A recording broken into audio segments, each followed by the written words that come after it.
Shalom kuri wowe uje hano ku isengesho ribohora official. Tuguhaye ikaze mu mwanya mwiza w'ijambo ry'Imana, mu mwanya mwiza wo kumva ibishya bituruka mu mahishurirwa atangwa n'Imana yacu dusenga biciye mu ijambo ry'Imana. Iyo tuvuga amahishurirwa ni ibintu nyine uhishuriwe bishya utaruzi.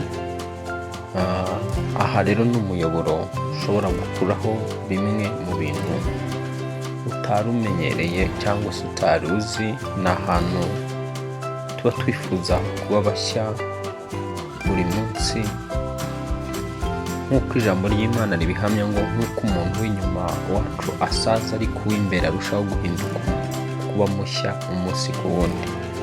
Aha rero kubw'imbabazi z'Imana n'ubuntu bw'Imana, ku isengesho ribohora official uzajya uhahurira n'ibishya igihe cyose umwuka wera yabiduhaye. Tuguhaye ikaze rero, wowe utarakora sabone ugenda udakoze sabone cyangwa se subscribe, kugira ngo igihe cyose Imana ituhaye umwanya wo kuza kuganira ijambo ry'Imana ujye ukubitana n'ibyo byiza bishya Imana ibiduhishuriye biciye mu ijambo ryayo. Duheruka kuvuga ibisabwa byagufasha kwirukana cyangwa se kurwanya imyuka mibi ukayinesha igahunga ubuzima bwawe. Ko imyuka mibi nyine ni ibiremwa bitaboneka, bitagaragara. Kugira ngo rero uneshe ikintu kitagaragara kandi wowe ugaragara, kugira ngo uneshe ikintu kikubona wowe utakibona, hari ibyo usabwa kuba ufite. Hari ubumenyi ugomba kuba ufite, hari ubwenge ugomba kuba ufite, hari n'imbaraga ugomba kuba ufite. Kenshi na kenshi rero ufite imbaraga ariko udafite ubumenyi, izo mbaraga ntacyo zagufasha. Igihe udafite ubumenyi, ufite imbaraga ariko ntuzi uwo ugiye kurwana nawe, ntuzi aho aherereye, ntuzi uko akora, ibyo byatuma uwo ngo nubwo ufite imbaraga utamunesha. Nanone kandi ufite ubumenyi buhagije ku muntu urwana nawe, ukaba umuzi, ukaba uzi aho aherereye, igihe aryamira n'igihe abyukira, aho atuye, aho akunze kuba ari, ariko udafite imbaraga, nanone ntacyo byakumarira. Ubumenyi nibwo bw'ibanze, kabiri imbaraga. Niyo mpamvu Yesu yabanje gufata igihe cyo kwigisha abo yari yatoranyije 12, abo yise abigishwa. Arabanza arabigisha, baramenya.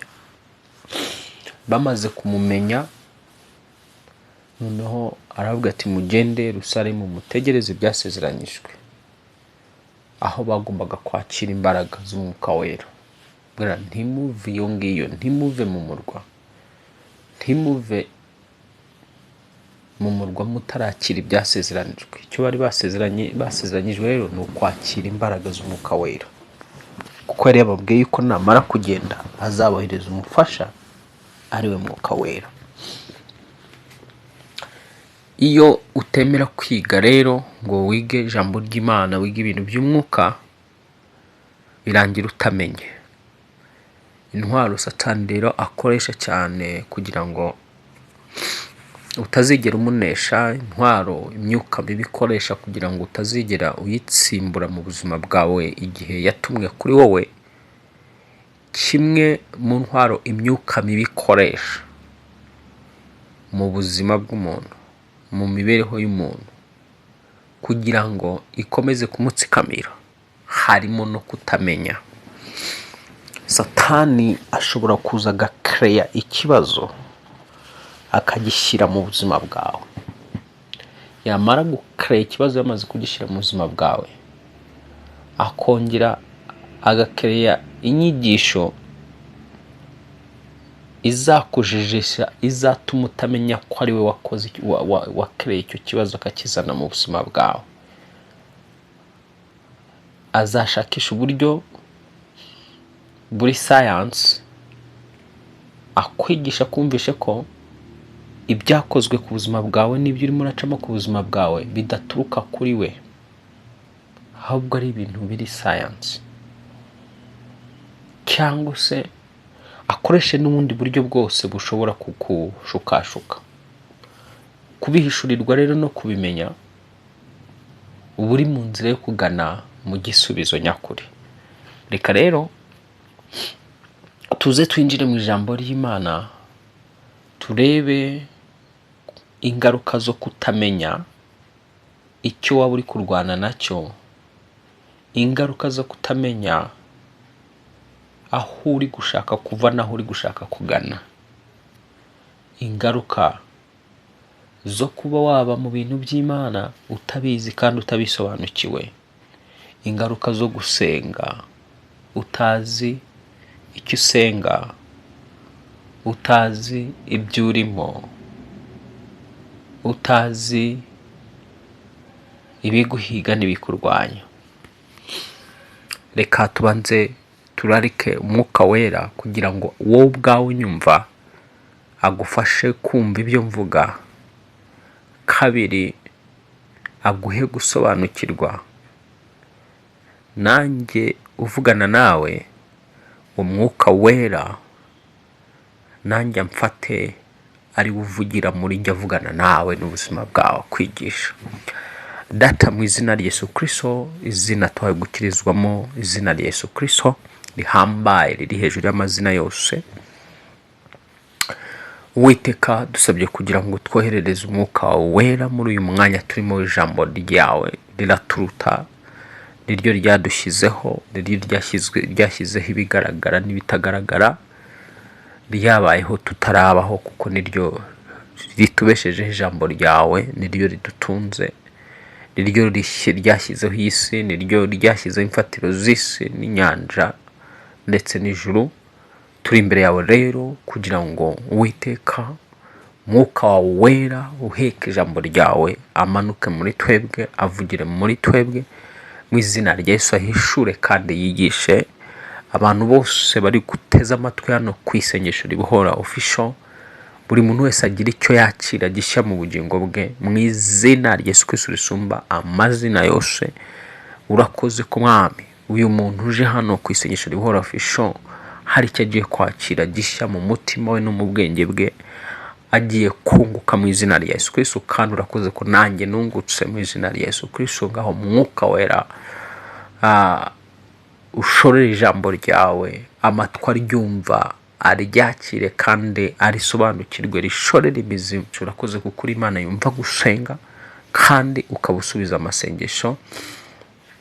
Ngaho sohoza umugambi wawe ku cyo wagambiriye gusohoza uyu munsi kuri aba bantu batumva, ni mu izina rya Yesu, amen. Twarimo turagaragaza ingaruka yo kutamenya. Intwaro ya mbere Satani akoresha n'abadayimoni ni ukugerageza kugira ngo utamenya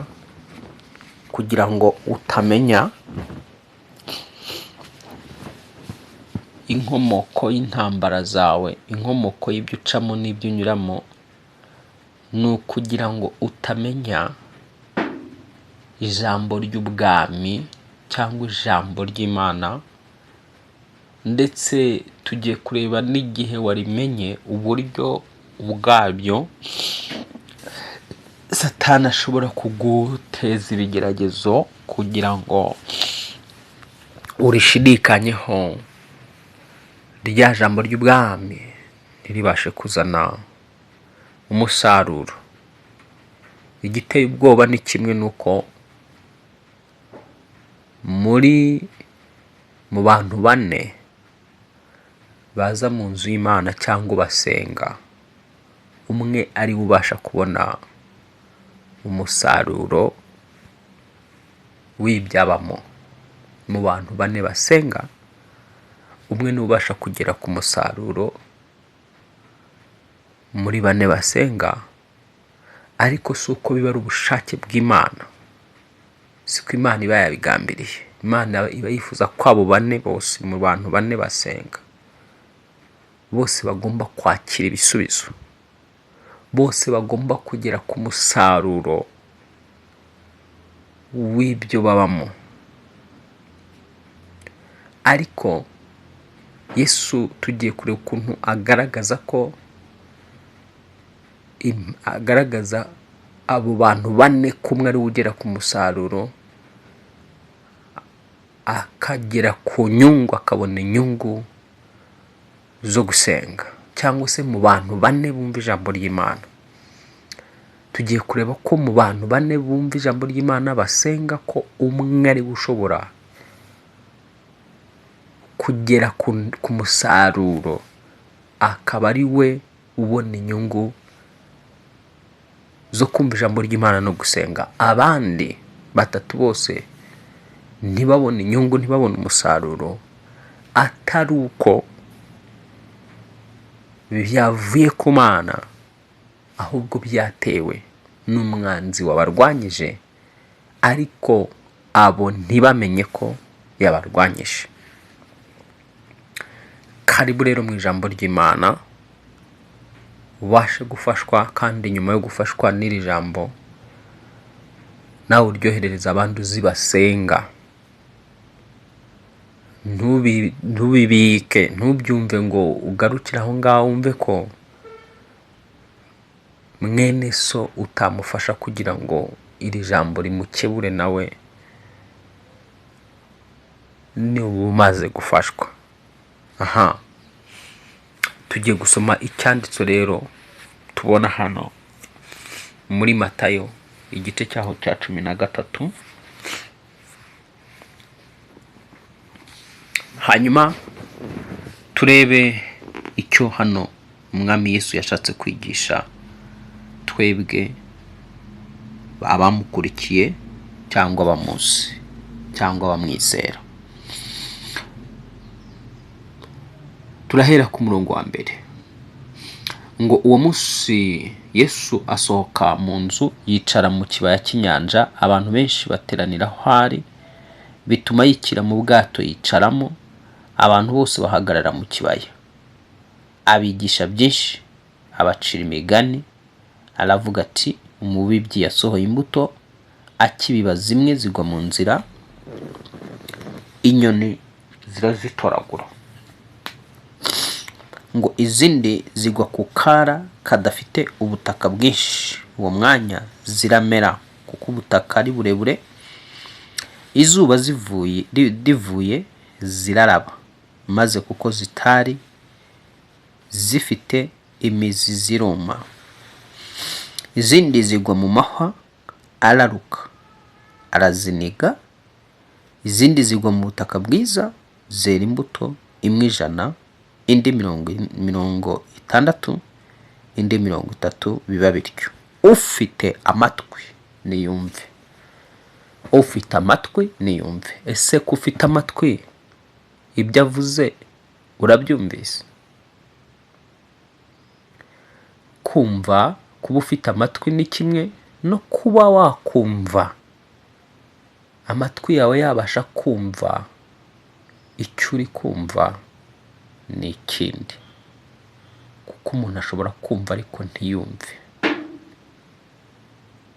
Iyo Bibiliya ivuga kumva rero, kukumva nyakuri ni ukumenya icyo wumvise.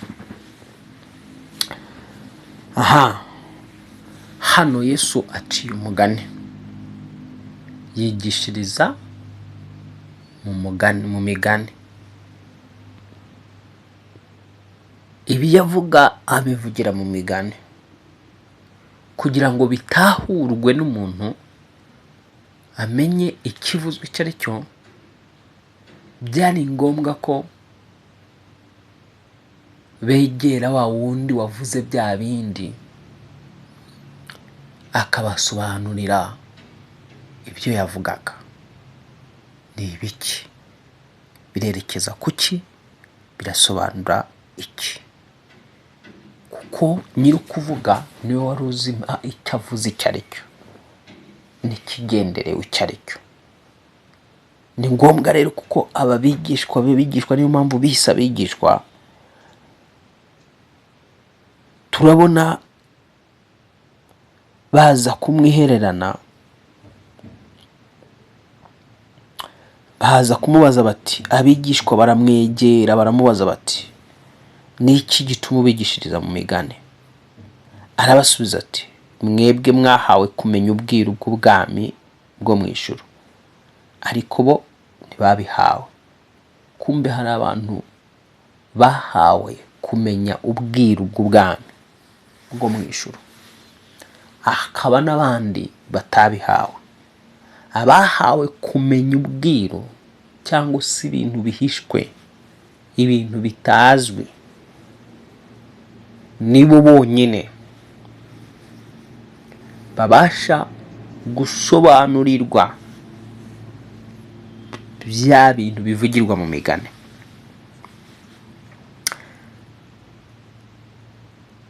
Noneho impamvu rero ni iyi, ngo kuko ufite wese azahabwa kandi akarushurizwaho, ariko udafite wese azakwa n'icyo yari afite. Igituma mbikishiriza mu migani nuko iyo barebye batitegereza. Hari abantu bareba ariko ntibitegereje, ngo niyo bumvise batumva kuko kandi ntibasobanukirwe. Ndetse Yesaya yahanuye ibyabo bibasohoyeho ngo, kumva muzumva ariko ntimuzasobanukirwa, kureba muzareba ariko ntimuzabibona. Birababaje kuba wakumva ariko ntusobanukirwe icyo uri kumva. Biranababaje kureba ariko ntubone icyo warebaga. Impamvu yabyo rero, ngo kuko imitima y'ubu bwoko ifite ibinure. Urumva impamvu kuba umuntu yaba afite umutima wuzuye ibinure. Kabiri, amatwi yabo akaba ari ibihurihuri, amaso yabo bakayahumiriza ngo batarebesha amaso, batumvisha amatwi, batamenyesha umutima, bagahindukira ngo mbakize. Mu bumva ijambo ry'Imana no mu basenga,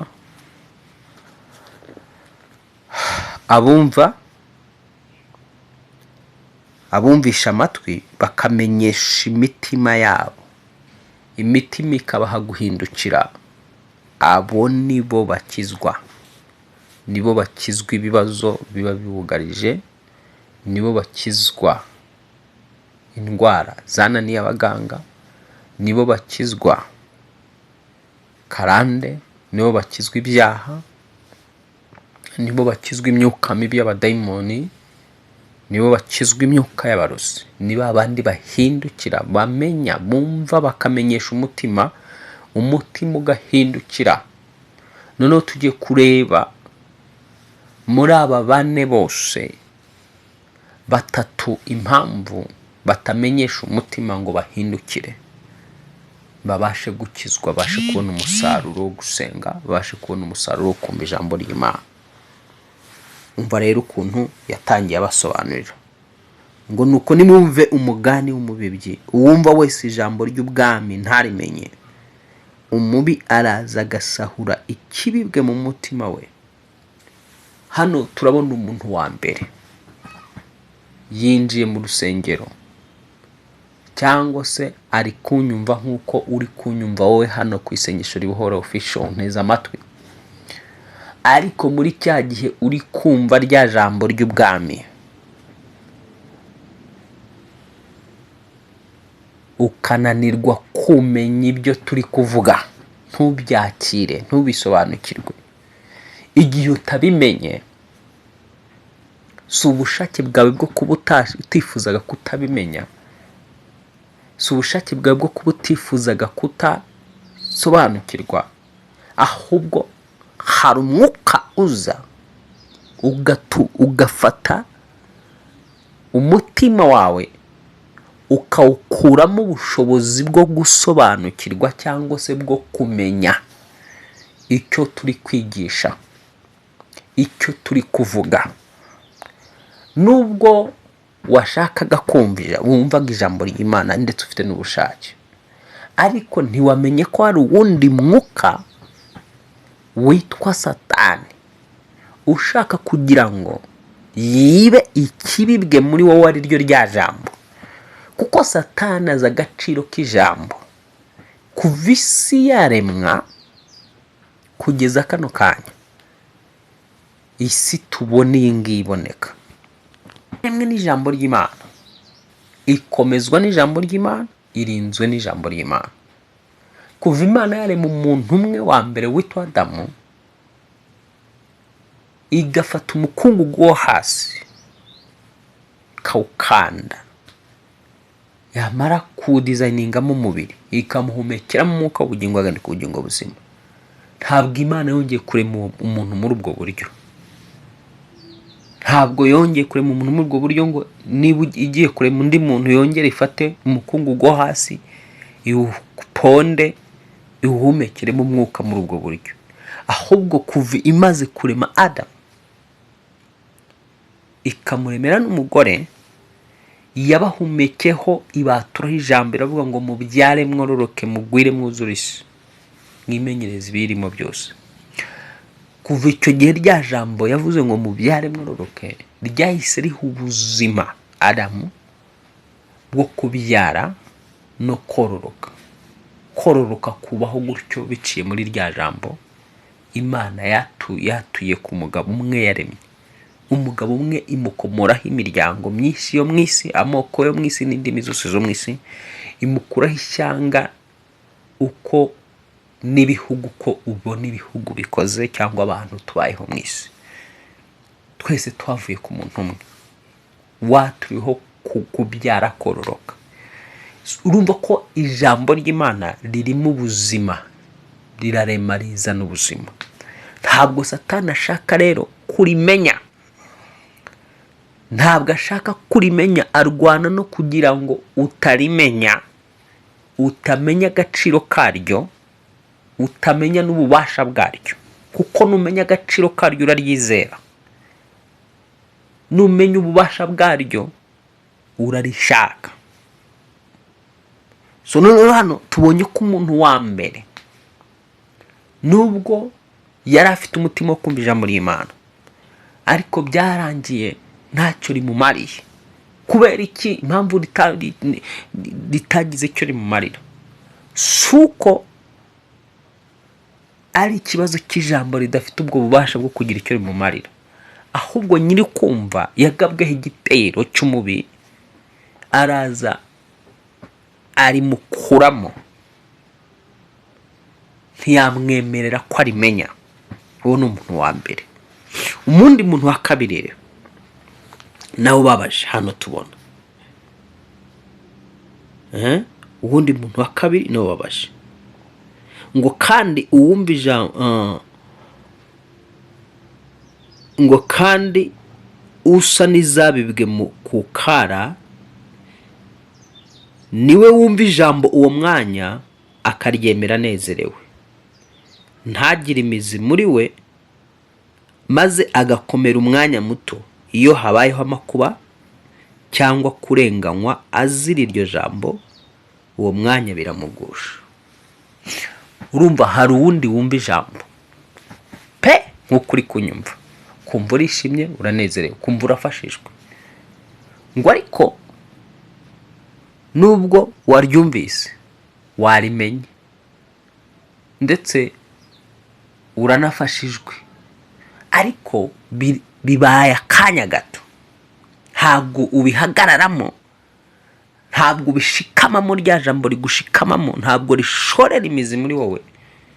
Ahubwo ngo iyo habayeho amakuba no kurenganywa, hano niko Yesu arimo arigisha,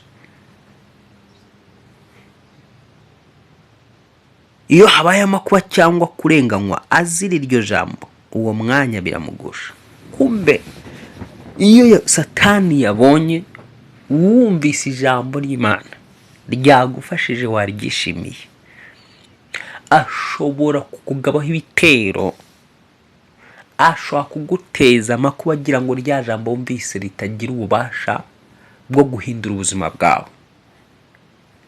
ashobora kukurenganya, kugabaho ibitero byo kukurenganya kugeza igihe uguye ijambo wumvaga ubwaryo. Satani akagabaho ibitero byo umva. Impamvu kenshi na kenshi abantu basenga, nyuma yo gusenga bakabona ibitero, niho bije, niho ibibazo bikomeye. Umuntu yinjiye mu gakiza atangiye kumva ijambo ry'Imana, ibibazo bitangiye kugenda byiyongera. Nta yindi mpamvu. Satani aba arimo arakuziza iryo jambo, agira ngo akurenganye iryo jambo urirekure ntirizane umusaruro mu buzima bwawe, ntirizane impinduka mu buzima bwawe. Ugwe usubire inyuma, uve mu byizerwa, birangire nta kintu wakiriye Imana yari yashatse kuguha muri rya jambo. Imana itanga ibintu, gatanga imigisha biciye mu ijambo. Satani nawe akarekura imbaraga z'imivumo biciye mu ijambo twita imitongero. Amagambo n'ijambo ni ibintu bibiri bitandukanye. Hari amagambo n'ijambo. Ijambo rituruka ku Mana riza rihetse ubuzima, riza rihetse imibereho, riza rizanye impinduka mu buzima bw'umuntu. Noneho kugira ngo za mpinduka zigaragare, zibonwe n'uryumva, biterwa n'uburyo yaryakiriye, biterwa n'uburyo yaryizeye, biterwa n'uburyo ryashoreye imizi mu buzima bwe.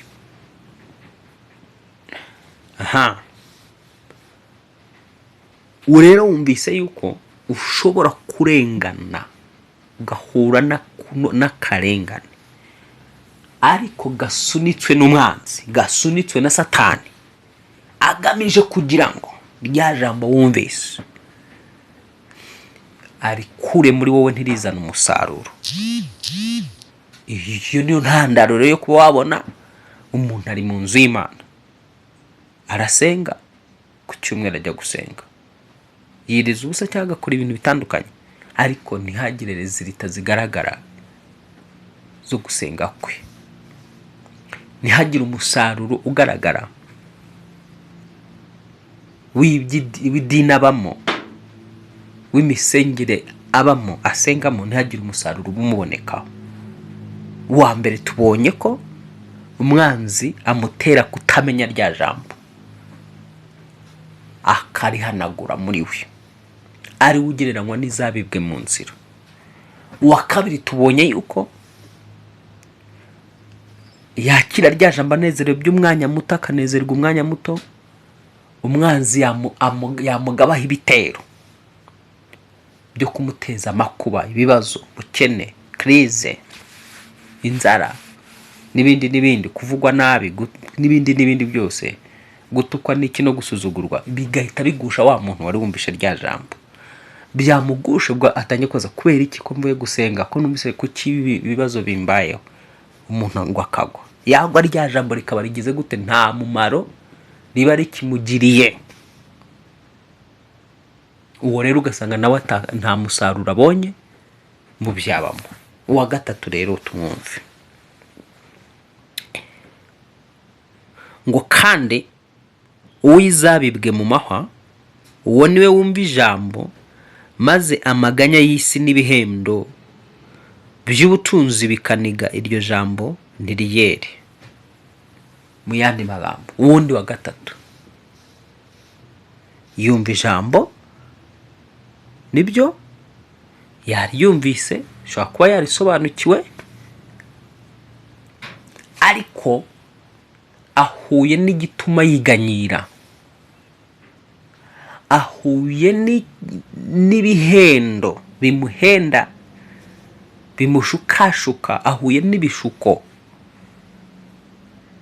Noneho ibishuko ari byo bihendo, amaganya yo mu isi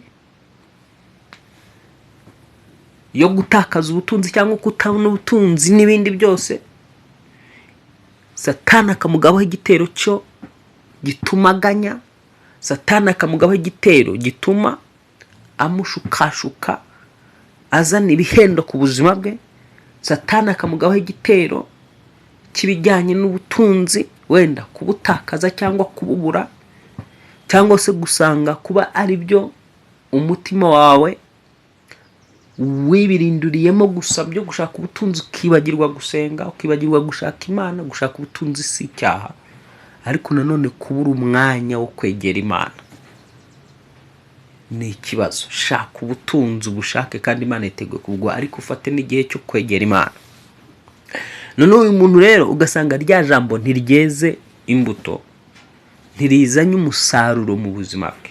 Ubonye abantu batatu bose bumvaga ijambo ry'Imana ariko batabonye umusaruro. Kutabona umusaruro si bibaturutse, ahubwo hari ibitero bahuye nabyo, hari imbaraga zabatatse ziza kubarwanya, zigamije kugira ngo igituruka mu ijambo rituruka mu bwami bw'Imana rizanye impinduka mu buzima bwabo, ritagira ububasha mu buzima bwabo. None rero ugiye kubona uwa nyuma wa kane wabashije kubona umusaruro wo kumva ijambo ry'Imana no gusenga. Uwa kane rero turamubona hano, Yesu amusona ngo kandi usa n'izabibwe mu butaka bwiza, uwo niwe wumva ijambo akarimenya, akera imbuto imwe 100, undi 60, undi 30. Urumva, kugira ngo umusaruro cyangwa ubone inyungu zo gusenga, ubone inyungu zo kuba zo kumva ijambo ry'Imana, ubone inyungu mu by'Imana, bigusaba kumenya ibyo wumva. Wamara kumenya ibyo wumva, rya jambo wumva ry'ubwami bw'Imana, wamara kurimenya rigashorera imizi muri wowe. Gushorera imizi muri wowe ukarihagararamo. Wamara kurihagararamo, uwo ni ubona umusaruro w'ibyo ahagazemo. Abandi tubonye batatu bose muri bane babasenga, muri babane bose babumva ijambo ry'Imana, batatu birangira baferinze, birangira ntacyo bibamariye. Ariko bitewe n'iki? Suko rya jambo ari ryo ryatakaje ububasha bwo kugira icyo ribamarira, ahubwo hari icyabarwanyije cyatumye batagera ku musaruro, batabona inyungu z'ibyo babamo, batabona inyungu zo gusenga, batabona inyungu zo kumva ijambo ry'Imana. None icyo kibarwanyije nabo ntibakimenya, kuko ushobora no kumenya icyakurwanyije ariko ukabura n'imbaraga zo kukirwanya. Nkuko natangiye mvuga yuko ubumenyi, kugira ngo turwanye imyuka mibi tuyitsinde, hakenewe ubumenyi, hagakenerwa n'imbaraga. Ubumenyi bwo kuyimenya no kumenya imikorere yayo, n'ubumenyi bwo kumenya ubushobozi bukurimo n'imbaraga zikurimo bitewe n'uriwe, n'uburyo ugomba kwirukanamo n'inzira ugomba kwirukanamo. Ibyo wabimenya rero ukahabwa za mbaraga zikubashisha kwirukana. Rero hano turabona ko uyu muntu wa nyuma wabonye umusaruro mu byo gusenga, wabonye umusaruro mu byo kumva ijambo ry'Imana, we yamenye ijambo ry'ubwami ararimenya, yamenye rya jambo ry'Imana ararimenya. Amaze kurimenya, rishorera imizi muri we, ritangira rero kuzana rezilita. Ubwaryo ritangira kwera ibitangaza, ritangira kwera ibitangaza, atangira kubona imirimo idasanzwe mu buzima bwe ikorerwa mu buzima bwe. Ibintu bitandukanye bitangira kuvuka mu buzima bwe bitewe na rya jambo ryashoreye imizi muri we. Atangira gukira indwara, tangira gutera imbere, tangira kubona umugisha w'Imana, tangira kugubwa neza, agenda agaba amashami, arakura munini cyane. Nshuti mukundwa muri Kristo Yesu, urumva ibi bintu byoroshye? Umugani Yesu yaciye agaragaza abantu bane imitima ine, agaragaza imitima itatu yose iferinga kandi iba yaje kumva ijambo cyangwa ibishaka Imana ariko bikarangira itabonye ibiva mu bwami bw'Imana.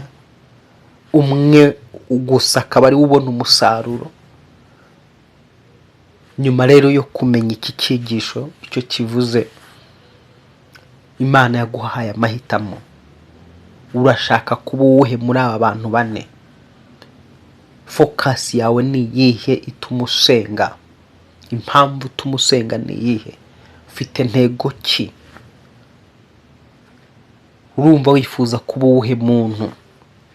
Urashaka kuba nk'umuntu wa mbere ugereranywa n'izabibwe mu nzira inyoni zikazitoragura?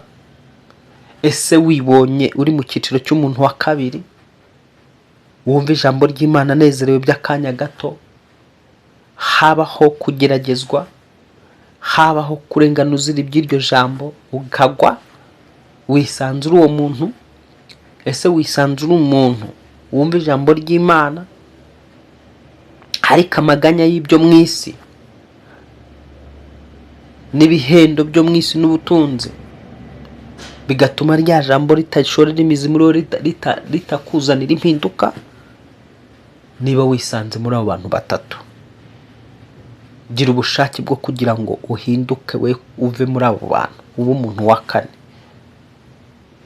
None utangire kubona resulta, utangire kubona umusaruro. Wifuze ko ijambo ry'Imana rishorera imizi muri wowe, rikazana ubuzima muri wowe, rikazana impinduka. Rikazana impinduka mu kazi kawe, rikazana impinduka mu byo ukora mu buzima bwa buri munsi, rikazana impinduka no muri wowe mwimbere ndetse no mu mubiri wawe no mu rubyaro rwawe, rikazana impinduka mu bukumi bwawe, mu busore bwawe. Niba ushaka kubona impinduka rero nziza mu busore bwawe, mu bukumi bwawe, mu bugabo bwawe, mu bugore bwawe, mu muryango wawe, mu kazi kawe ukora, nuko usabwa kuzajya wumva ijambo ry'ubwami ukarimenya ukarihagararamo. Numenye ijambo ry'ubwami kuri business yawe, niki ijuru rivuga kuri business yawe, igomba gukorwa ite? Ugomba kwiyubahishamwe Imana gute? Bacuruza gute mu bwami bw'Imana? Abana bo mu bwami bw'Imana kugira ngo bacuruze batere imbere bigenda gute? Ukamenya uko abacuruzi bo mu bwami bw'Imana bakora, uzaguka utere imbere, ntuzigera uhomba. Mu bwami bw'Imana ni gute abantu babona ama promotion, akava ku rwego akajya ku rundi? Ukamenya ijambo ry'ubwami ku bashaka promotion, kuva mu ntera bajya mu zindi ntera. Niki basabwa? Ubi ukabimenya ukabihagararamo, uzabona promotion wifuza. Mu bwami bw'Imana ku muntu ushaka kuva muri celibateri gashaka kuba ku rugo, n'umugabo n'umusore n'umukobwa, bigenda gute? Yitwara gute? Yifata gute? Ibyo ukabimenya. Asenga te? Ubwami bw'Imana bukaguha ayo revelation. Ku basore n'inkumi bageze igihe cyo gushaka, uzashakira igihe. Mu bwami bw'Imana urashaka kubyara, wabaye ingumba, bavuga iki ku ngumba? Bavuga iki ku bijyanye n'urubyaro? Ukamenya iki uzabyara. Mu bwami bw'Imana bavuga iki ku bantu barwaye? Buvuga iki ku ndwara no ku barwaye? Ukamenya iki ubwami bw'Imana buvuga. Ijambo ry'ubwami bw'Imana rivuga ku barwayi baba mu bwami bw'Imana, ukagisobanukirwa, uzakira bwa burwayi.